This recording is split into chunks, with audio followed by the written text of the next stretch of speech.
সালাতের গুরুত্ব তাৎপর্য সম্পর্কে। সালাতের গুরুত্ব তো অপরিসীম, সালাত পড়তেই হবে।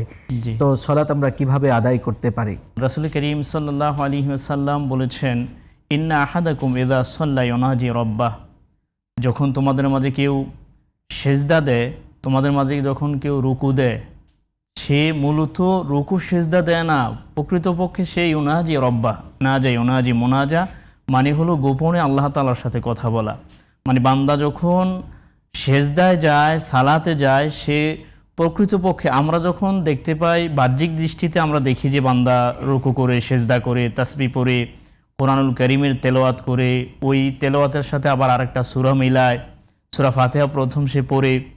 প্রকৃতপক্ষে বিষয়টা হলো ইউনাজি রব্বাহ, মানে হলো সে প্রকৃতপক্ষে আল্লাহ তাআলার সাথে কথা বলা সে শুরু করে দিয়েছে যখন নামাজের মধ্যে দাঁড়িয়েছে। সুবহানাল্লাহ। এই জন্য নামাজটা স্পেশাল।